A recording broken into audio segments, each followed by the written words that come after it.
Okay, you've got to see this. It's absolutely unbelievable. So this plant, let me back up a little bit. This is one plant. It has a long vining arm that goes out this way. It's a spaghetti squash. And then it's got a couple arms that go out this way. Let me go on the other side to show you.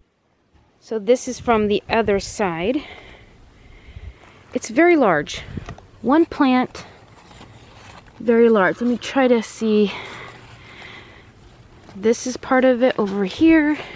No potted soil has ever been added to this bed. This beast of a plant is growing in basically our garbage. And it currently has 9 little fruits on it. Now there's a couple that I'm pretty sure didn't pollinate properly, so they'll probably die.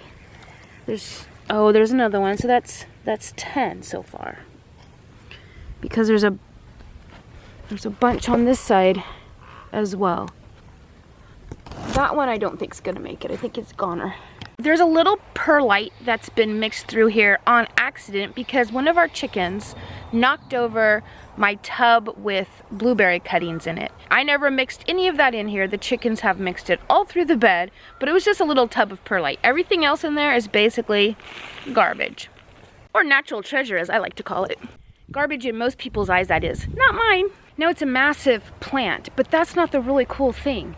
This plant was a volunteer spaghetti squash. It's the same spaghetti squash that I planted over next door, but it actually germinated after the plants that I planted over in the regular garden. Let me go show you those. Now these are the spaghetti squash that I planted, and you can see they are so much smaller. That's one plant.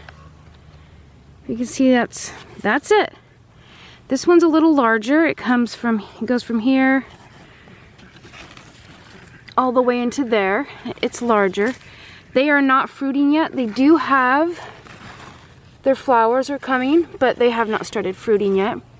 If you'll notice, they're a little lighter color green, so they're not getting as many nutrients as they need. When I planted these, I amended the soil with some rabbit manure. The other bed, I did not amend at all because I know there's absolutely no way that it needs it, because all it is composted down amendments piled on top of each other all year long. Now, I will be watering this with some good weed tea to give it some nice vitamins and minerals to perk up the color and hopefully help it to grow a lot larger. I will leave a link to how to make weed tea in case you're interested. The other one will not need any sort of additional amendments or fertilizer the entire season. Now, I have to say, it is in a raised bed. This one is completely in ground. The other one was layered, piled, compostable material, and we went ahead and put wood around it, so it's like a raised bed. So it would have warmed earlier than this. So these were planted, germinated really slowly, but that soil was probably warmer. So taking that into mind though, it did germinate later than these guys did, and it is growing like crazy.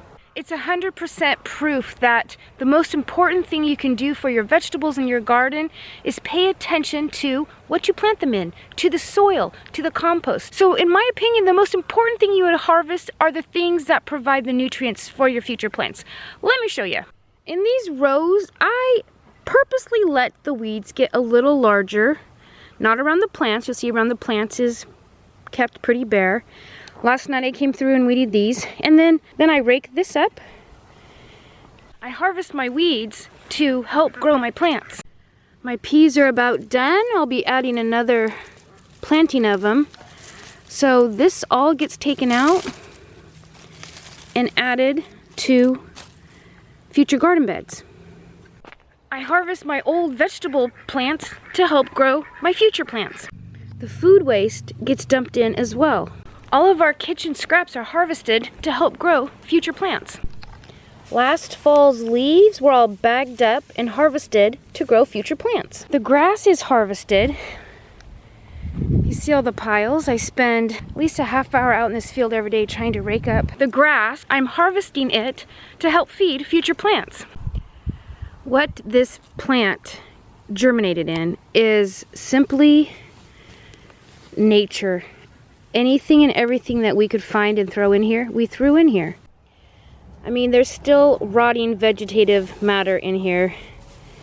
There's a lot of leaf mold, tons of grass clippings. I can see pine needles in here still, pieces of twig. You can see the wall of this bed. It was piled a couple feet above this just with mostly grass clippings, but then all of our kitchen scraps and old spent vegetables from the garden piled up a couple feet, and then it just deteriorated over the winter to produce a really nutritionally dense medium for which the plants can grow in.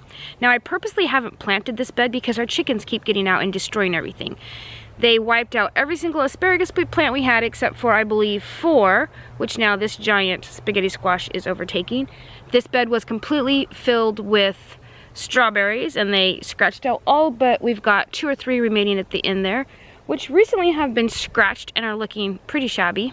But I try to let the volunteers grow when they come up because I figure they know what they're doing and I'll just let them keep on doing their thing. It doesn't always work out for me. Sometimes they're pretty puny little plants, especially potatoes, but most of the things come out really hardy and healthy, so that's why I like to do that. But the whole point of this video is that your soil is extremely important, and there are so many materials right within your reach for free that you can harvest and use to grow the biggest, best vegetables ever. Where I'm at, there's plenty of room to pile organic matter and just let it sit until I need it. But if you don't have that, if you're a backyard gardener and you want things to look neat and tidy and you can't have, you know, apple scraps and grass clippings and all that good stuff just hanging out in piles looking disgusting, you can store your treasures in garbage cans. You can get like a 20-gallon garbage can for under $10 at Walmart. You can get a 31-gallon metal can for under $30 like at Tractor Supply. You can get those lawn and leaf bags. I think you get 5 for a couple dollars also at Walmart. So there's different ways where you can store big quantities of materials until you are ready to start putting them down in your beds, probably in the fall or early winter. Now is a time when everything is growing so well. It's a really good time to start looking around and thinking about all the resources you have around you to help improve the soil of your garden beds. And I realize not everybody has access to a lot of vegetative matter growing in their yard, but keep your eyes open. In the fall, look for bags of leaves that people are getting rid of. If you live near a beach, go grab yourself some seaweed and some old dead crabs and stuff them somewhere in your garden. The grass that you saw me raking was actually over next door where the neighbors live.